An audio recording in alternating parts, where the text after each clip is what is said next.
Bonjour à tous, bienvenue au domaine pour une nouvelle vidéo. Aujourd'hui, je vous explique pourquoi je ne suis pas assuré contre les incidents climatiques.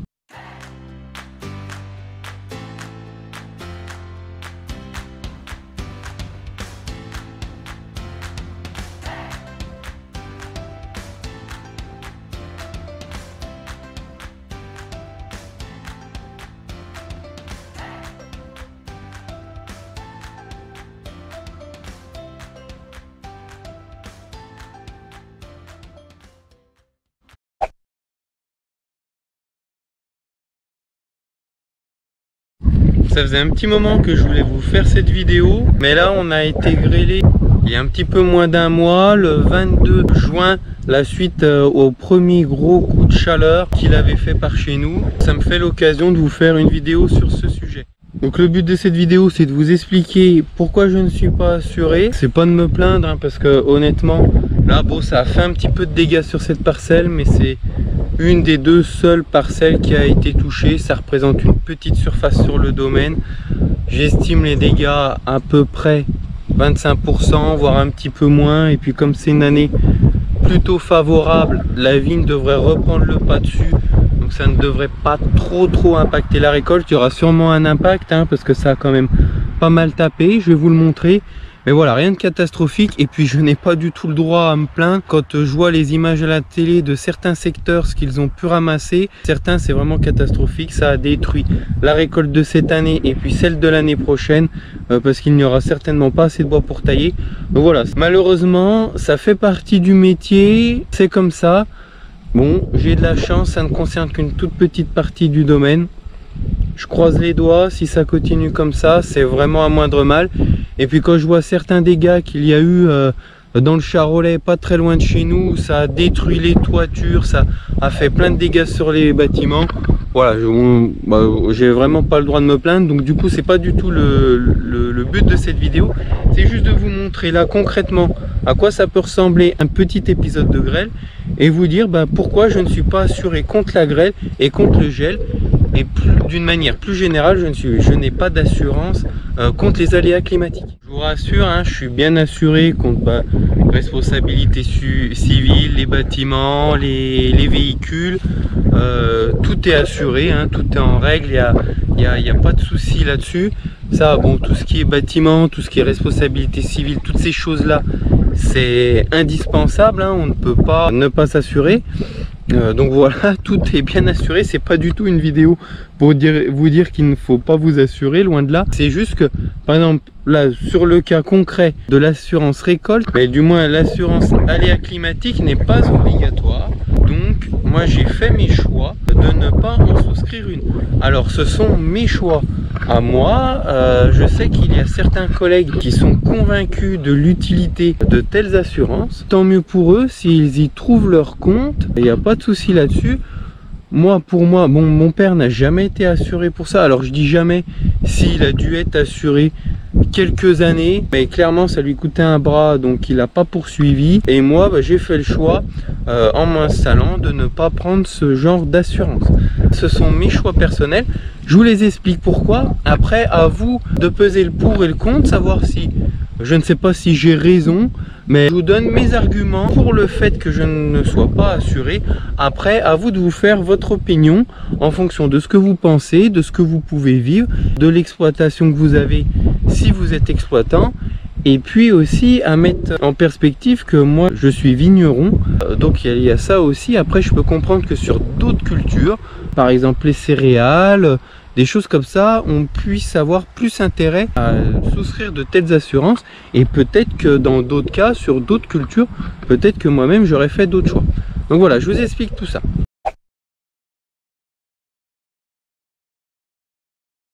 Pour commencer, je vais vous montrer concrètement les dégâts qu'on a eu à l'épisode de grêle du 22 juin. Alors ça peut être très aléatoire. Vous pouvez avoir une grappe comme celle-ci qui est quasiment détruite, hein. Vous voyez les baies, on voit les chocs, ça a fait éclater les grains et ils ont fini par sécher. Alors là vous voyez, ça a quasiment causé le dessèchement des deux belles grappes qu'il y a ici sur les courants, hein. Voilà, là il reste donc là une grappe comme ça, on est largement au-dessus des 25% de perte. Bon, dans la moyenne, Ça c'est la face sud, c'est la plus impactée. Heureusement la face nord est quand même bien moins impactée. Les raisins sont beaucoup plus jolis. Donc c'est pour ça que je vous dirais en moyenne à peu près 25%, mais c'est difficile à dire. C'était beaucoup plus voyant au début, parce que là certaines baies ont commencé à sécher, celles qui restent commencent à compenser un petit peu certaines qui ont été perdues. Donc là bon, ça se voit peut-être un petit peu moins, mais ça reste quand même pas mal visible. Donc là la face sud, on voit bien, soit ça va des baies qui sont complètement sèches comme celle-ci, hein, vous en avez de nombreuses, hein, ça c'est quand même pas mal en face sud. Et puis après vous avez des baies qui sont simplement, qui n'ont pas complètement desséché et qui sont à moitié talées. Donc ça, bon, ça peut peut-être faire un peu de jus, mais il faut pas s'attendre à une récolte phénoménale. Voilà, là on voit bien tous les petits grains secs, hein. Bon bah ça c'est ce qui a été touché par la grêle. Alors il y en a qui sont majoritairement encore accrochés, et puis vous voyez déjà dès qu'ils sont tombés, là vous avez juste le petit pédoncule qui reste, hein, et la baie est déjà tombée et a fini par sécher. Donc on voit bien, les baies sont talées. Bon, je vais pas vous en montrer 50, c'est à peu près partout comme ça. Donc ça c'est la face sud, quand même pas mal impactée. On voit bien toutes les baies violettes qui ont séché. La face nord, donc quand même bien moins impactée, hein. Vous voyez, il y a quelques baies qui ont été touchées, mais beaucoup moins. On arrive à trouver des grappes qui en sont complètement indemnes. Donc ça c'est plutôt très positif. Vous voyez les grappes à l'intérieur du pied quand même bien protégées. Donc bon, il y a de l'espoir, hein. Voilà, c'est loin d'être dramatique, je vous dis, ça peut reprendre le pas. On verra ça après les vendanges. À ce moment-là, bah, c'est après les vendanges, du moins au moment du pressoir, c'est là qu'on verra véritablement les pertes, parce qu'on voit bien, c'est bien marqué, mais il reste quand même des jolies grappes, hein, comme vous pouvez voir ici, qui sont indemnes ou quasi indemnes. Donc ça peut vraiment faire du jus. Voilà, des belles grappes comme ça. Bon, quelques baies talées comme vous pouvez voir, mais rien de dramatique. Donc c'est vraiment au vendange qu'on pourra faire le bilan. On voit bien que ça a tapé, hein, en face nord. On voit les feuilles qui sont un petit peu toutes déchiquetées. Ça c'est pas la rogneuse qui est abîmée, c'est vraiment trop près du fil. C'est vraiment des impacts de grêle qui sont venus découper le feuillage, faire des trous dedans. Donc voilà un petit peu les dégâts qu'on a pu avoir. Vous le voyez, bon, on l'aurait pas eu, ça aurait été que mieux, mais ça n'est pas trop catastrophique non plus. C'est comme ça, on va faire avec, ça fait partie du métier. Il faut bien qu'on travaille avec la météo que la nature veut nous donner. Donc maintenant on va voir les différents points, pourquoi je ne suis pas assuré contre ces différents aléas, que ce soit la grêle ou le gel.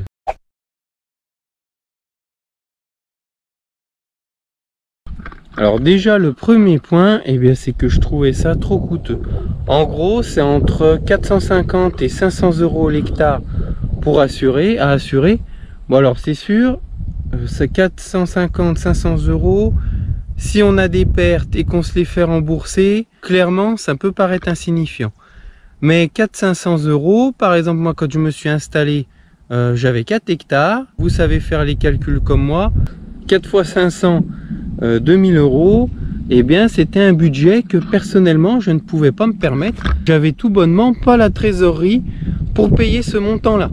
Deuxième point, quand je me suis installé en 2015, on sortait de plusieurs années où c'était compliqué. Je crois que c'était 2012, 2013, 2014 ou 2011, 2012, 2013, bon ces années là où il y avait eu pas mal d'incidents climatiques, que ce soit du gel, de la grêle. Certains avaient fait 3 années de suite sans pratiquement faire de récolte. Donc les assureurs étaient très frileux à prendre de nouveaux adhérents parce que ça leur avait coûté les yeux de la tête à indemniser toutes les surfaces qui avaient eu des soucis. Donc moi, pour trouver un assureur qui veuille bien m'assurer contre ces risques en 2015 quand je me suis installé, c'était compliqué. Du coup je me suis pas embêté, je n'ai pas fait non plus de recherche pour avoir un assureur pour ce type de risque. Troisième point, c'est que quand je me suis installé, j'ai essayé d'avoir un chiffre d'affaires à l'hectare plus important que ce qu'on avait. Clairement, quand je me suis installé, on était majoritairement en cave coopérative. Donc c'était un petit peu la double peine, parce que déjà à la cave coopérative où on était, clairement ça payait pas. On faisait un chiffre d'affaires minime à l'hectare. J'ai pas de secret pour vous. En gros, c'était entre 8 000 et 15 000 euros en parlant plein rendement. Donc ce qui est des montants relativement faibles, surtout quand on met ça en perspective avec la dernière étude du BIVB qui nous chiffre un prix moyen du coût hectare de la vigne à 15 000 euros par an.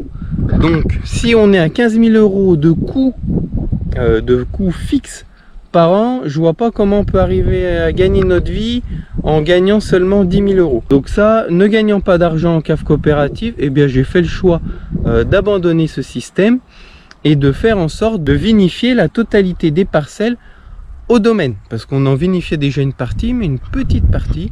Donc le but c'était de tout vinifier pour mieux le valoriser. Le fait de mieux valoriser notre production permet de gagner bien sûr plus d'argent, mais surtout une année où malheureusement ça ne fait pas de récolte, avec le peu de récolte qu'on a, on arrive quand même à payer les frais.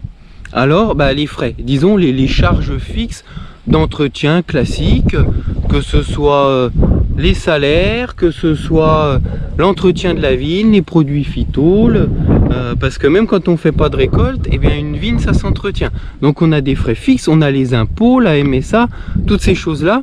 Donc le fait de dégager un plus gros chiffre d'affaires en étant propriétaire récoltant, permet une mauvaise année, le peu qu'on va rentrer, le peu de récolte que l'on va faire, il va être valorisé, il va gagner de l'argent.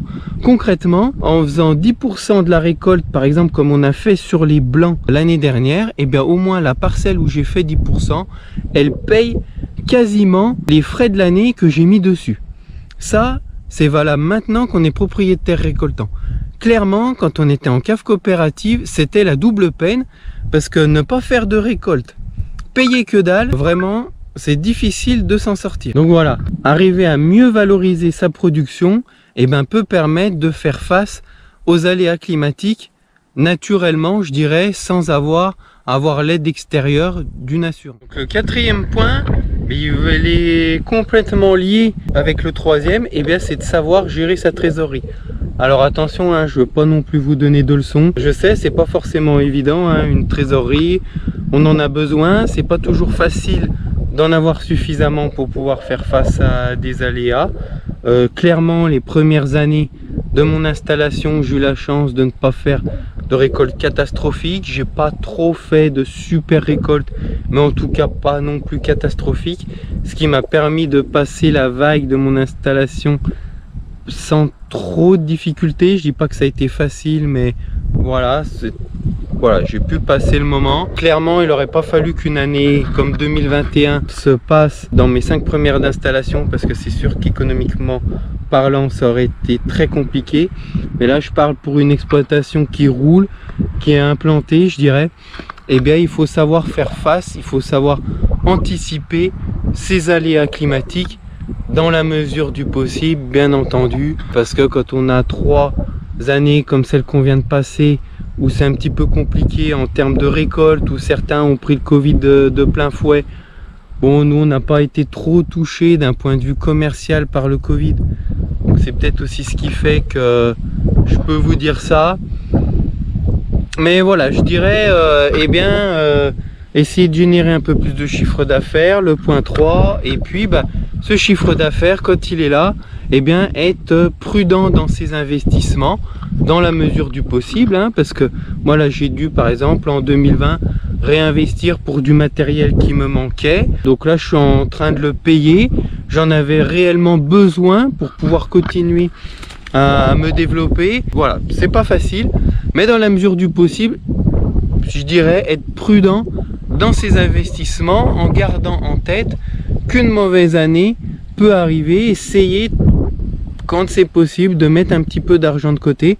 Personnellement, je préfère mettre un petit peu d'argent de côté de mon propre chef plutôt que de payer des primes d'assurance. Cinquièmement, le 5e point qui fait que je ne suis pas assuré, c'est la répartition du parcellaire du domaine.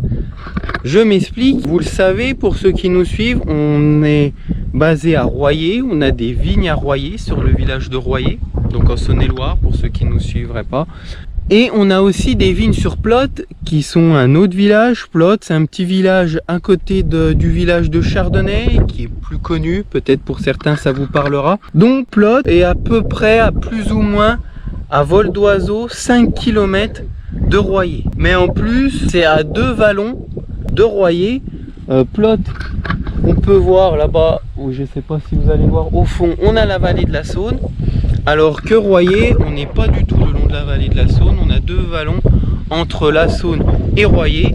Donc voilà, ça fait vraiment des secteurs assez différents, des couloirs de vent différents, des couloirs de pluie différents. Par exemple, là pour le coup d'eau qu'on a eu fin juin, on a eu quand même bien 40 mm d'écart sur une semaine entre Royer et Plotte. Donc vous voyez, ça peut être quand même des écarts assez significatifs. Un orage qui va passer à Royer ne passera pas forcément à Plotte, et un orage qui passera à Plotte ne passera pas forcément à Royer. Donc ça nous permet quand même de répartir pas mal les risques. Alors oui, exceptionnellement, il peut y avoir un gros orage, une grosse cellule orageuse qui va passer sur les 2 villages en même temps. C'est possible, mais en général, quand ça arrive, ça ne frappe pas à la même intensité les 2 villages. Donc ça c'est vrai pour d'éventuels orages de grêle, c'est vrai aussi pour une éventuelle sécheresse, parce que comme je vous ai dit, les cumuls de pluie peuvent être différents. Donc en cas de sécheresse, ça peut varier d'un secteur à un autre, et c'est aussi vrai pour le gel. Le gel, en fonction des villages, en fonction des coteaux, en fonction aussi des cépages. Alors pour la grêle, malheureusement, que vous ayez n'importe quel cépage, ça va pas avoir une grande incidence. Par contre pour le gel, par exemple l'année dernière ça a été catastrophique pour les blancs, et principalement même je dirais pour le chardonnay. Les aligotés s'en sont un petit peu mieux sortis, alors que par exemple pour le gel de 2019, les aligotés avaient ramassé beaucoup plus que les chardonnays. Donc voilà l'emplacement des 2 villages. Les différents cépages nous préservent, et aussi le 3e point qui nous préserve, c'est qu'on a des parcelles réparties un petit peu partout sur ces villages là. Alors c'est sûr, c'est une contrainte, hein, parce que par exemple pour les traitements, en moyenne il me faut une dizaine d'heures pour tout traiter, et bien sur cette dizaine d'heures j'ai presque 2 heures de route en tracteur, donc c'est pas négligeable. Ça peut être vu comme une contrainte, c'en est même une, hein, clairement.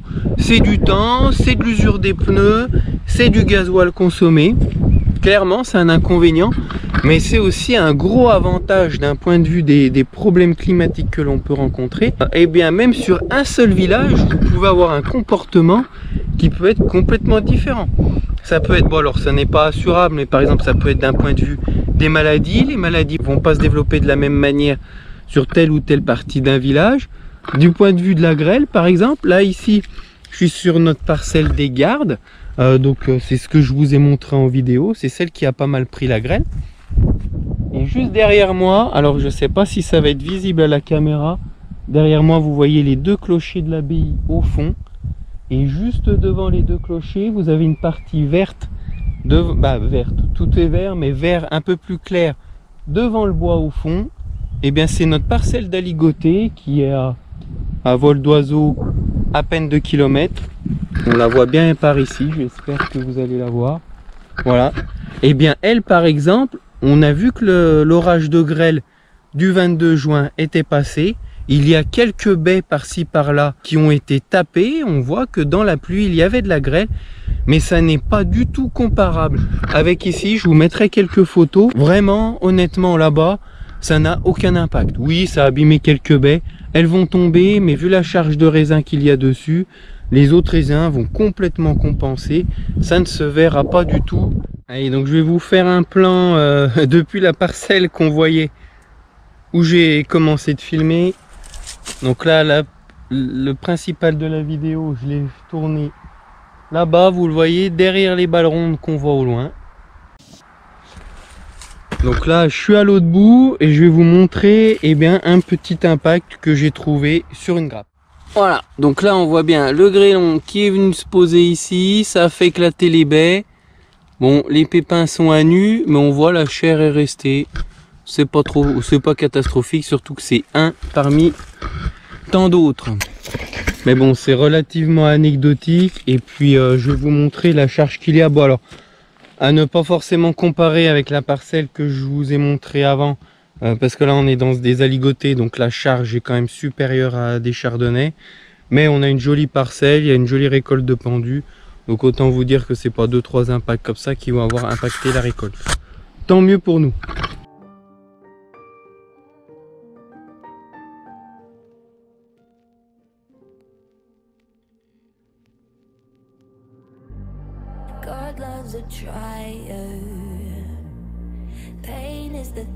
Toujours je croise les doigts pour que ça en reste là, parce que là on est le 15 juillet, on a des grosses chaleurs, donc il va sûrement revenir des orages à un moment donné et on va risquer encore de la grêle. Mais bon, pour l'instant ça n'est pas comparable, ça a retapé 2-3 parcelles un peu par derrière. Voilà, on voit que la fin de l'orage est passée par là, mais clairement ça n'a pas entamé la récolte. Donc vous voyez, d'un site à un autre, des parcelles qui sont pas forcément très éloignées. Ça peut être même des fois, j'ai déjà vu, c'est vraiment là, bon, il y a un bon, je crois il doit y avoir à peine 2 km, mais des fois c'est beaucoup moins. Ça peut être juste d'un côté à l'autre du coteau, et à vol d'oiseau il peut y avoir que 500 mètres, même à peine, et il y a de grosses différences. Donc voilà, ça c'est vraiment notre assurance climatique, et je l'ai mis en 5e, mais ça pourrait même être la première raison pour laquelle je ne suis pas assuré contre ces incidents climatiques. Et bien c'est que notre parcellaire nous permet d'être en partie protégé. Alors je ne dis pas que comme les autres, Code s'est dit qu'il va y avoir un orage de grêle, que ça va geler, qu'on va ramasser comme tout le monde, mais sur une moyenne de récolte sur le domaine, ça nous permet d'avoir une moyenne plus haute que si par exemple on avait toutes nos parcelles sur un seul et même coteau dans un seul et même village. Et donc le 6e point qui pour moi, alors c'est peut-être pas le plus important, ça va peut-être paraître futile à certains, mais moi c'est ma vision des choses, ça n'engage encore une fois que moi. Autant des fois j'essaye de vous faire des vidéos le plus objectif possible, autant là cette vidéo est très subjective. Alors moi ce qui fait que je n'adhère pas à ce type d'assurance, c'est que je ne veux pas enrichir les groupes d'assureurs. Parce que quand je vois qu'ils se payent le stade de Dessines à côté de Lyon, donc qui n'est pas très loin de chez nous, par exemple, voilà, il n'y a pas de secret, je suis assuré à Groupama. Donc Groupama, pourquoi Groupama? Parce que mes parents étaient en partie assurés là-bas pour ce qui était agricole. Donc les contrats étaient là-bas, c'était plus simple pour moi. En plus, en tant que JA, jeune agriculteur, il semble que sur 5 ans, j'avais le droit à 150%. Oui, je me cache parce qu'il y a beaucoup de vent. Donc j'avais le droit à 150% de remise sur mes primes d'assurance si j'avais tous mes contrats là-bas. Et puis bon, c'est un assureur historique de l'agricole. Voilà, je suis pas allé chercher bien loin. De toute façon, à quelque chose près, ils ont tous les mêmes prix. Enfin bon, ça c'est ma vision des choses. Mais voilà, donc j'ai Groupama. Donc moi, ce qui m'embête un petit peu à avoir trop d'options de contrats d'assurance, eh bien c'est que je nourris tous ces gens-là. Moi, ça m'agace quand je les vois là, ils financent le stade de Dessines. Là, il y a une équipe sur le Tour de France. Ils ont un voilier et tout ça c'est en dizaines de millions d'euros. Tout ça pour du sponsoring, du naming. Moi clairement je n'ai pas envie de financer ce système. Voilà, je suis assez critique avec le système. Et il y a un truc qui m'agace, c'est quand j'entends les gens en général, que ce soit des clients, des amis, qui se plaignent. Vous savez qu'on fait tous ces discussions de comptoir là, où on critique le système, on critique le pouvoir en place, on critique un petit peu tout. Mais on a notre petit confort personnel et on ne remet rien en cause, on ne se bouge pas pour faire changer les choses. Et bien moi voilà, ça peut paraître bête, mais j'essaye d'être concret dans ce que je fais. Et bien plutôt que de chercher à alimenter ce système là en y mettant les 2 pieds dedans, et bien quand j'ai l'occasion, là c'est légal, je ne suis pas obligé de souscrire à ces contrats d'assurance là. Je parle des contrats d'assurance calamité agricole. Eh bien je n'y souscris pas, c'est un choix. Je préfère garder mon argent, je le mets de côté quand c'est possible pour faire face éventuellement à ces aléas climatiques, essayer de gérer intelligemment, mais encore faut-il, je dis intelligemment, mais Des fois, malheureusement, on n'a pas le choix. Un coup dur, un matériel qui casse, on est bien obligé d'investir. Un imprévu qui nous coûte de l'argent. Donc, on peut mettre notre trésorerie à mal. Et puis, l'incident climatique va arriver à ce moment-là. Alors, je ne dis pas que c'est facile. Mais disons que voilà, je refuse, quand ça n'est pas obligatoire, de mettre les deux pieds dans le système. Et puis d'être dans le système et puis après de critiquer. Non, je critique, donc j'évite de me retrouver tributaire de ces gens-là. Donc voilà, vous connaissez mes 6 raisons pourquoi je ne suis pas assuré à un contrat de calamité agricole. Je vous le redis, bien sûr, tous mes autres contrats, que ce soit pour les bâtiments d'exploitation, pour la responsabilité civile, pour les véhicules, tout ça, tout ce qui est obligatoire et même plus que ce qui est obligatoire, est assuré, parce que je ne pense pas qu'on puisse se passer de la protection de certaines assurances, mais là pour le coup l'assurance calamité agricole n'est pas obligatoire, donc je n'y souscris pas. Je vous le répète, ça c'est mon point de vue, c'est totalement subjectif, vous n'êtes pas forcé d'être d'accord avec moi, c'est ce que je fais parce que c'est adapté à mon exploitation, c'est adapté à mon ressenti, à mon vécu. C'est pour ça que j'ai fait ces choix-là. Ça n'oblige personne. Je comprends totalement que certains veuillent y adhérer. Et puis, vous savez, il n'y a que les imbéciles qui changent d'avis. Peut-être que dans quelques mois, quelques années, je vous ferai une vidéo pour vous dire pourquoi je suis assuré. Bon, qui sait? Là, on a le régime d'assurance qualité agricole qui est en train d'être révisé, notamment suite à ces successions de catastrophes climatiques qu'on peut rencontrer. Et puis peut-être que cette succession sera encore plus importante dans le futur avec le réchauffement climatique. C'est une donnée qu'il faudra bien entendu prendre en compte dans cette réflexion de s'assurer ou pas. Là, il y a une nouvelle loi qui doit entrer en vigueur, avec toujours ces contrats d'assurance qui vont exister, plus un fonds de garantie qui va être mis en place pour nous protéger des aléas climatiques pour ceux qui ne sont pas assurés. Bon, alors bien sûr, le fonds de calamité agricole, le fonds de garantie nationale, bien sûr ne couvrira pas aussi bien qu'une assurance qu'on a souscrit. Mais bon, ça c'est en plein changement. Vraiment les textes d'application doivent arriver dans les mois qui arrivent pour une mise en place, je crois, en 2023. Donc voilà, les choses vont changer. J'ai vu sur les articles que les agriculteurs d'une manière générale semblent plutôt favorables à ces changements qui vont avoir lieu. Moi, j'ai pas plus d'avis sur le sujet. Je suis pas forcément pour un fonds agricole national, parce que ce qui me gêne, c'est que ça va être encore de l'argent public, et l'argent public, eh bien, c'est tout à chacun qui paye. C'est vous consommateurs, c'est nous exploitants. Et moi, en tant qu'exploitant, plutôt que de me donner de l'argent quand ça va mal, je préférerais qu'on m'en prenne moins quand ça va bien, parce qu'il faut savoir que quand on fait une récolte, l'État, la MSA, ne se prive pas de nous faire les poches. Donc plutôt que tout le temps nous prendre de l'argent quand il y en a, je dirais l'État, la MSA, arrêtez de nous prendre de l'argent quand on en a, et puis qu'on puisse le garder pour justement passer la vague quand ça ne va pas, plutôt que tout le temps devoir perfuser l'agriculture avec de l'argent public. Bon voilà, ça c'est ma manière de voir les choses. J'en parlerai avec vous avec plaisir en commentaire, mais là je m'éloigne un petit peu du sujet de la vidéo. Donc je vous dis à bientôt dans une prochaine vidéo. À la prochaine au domaine.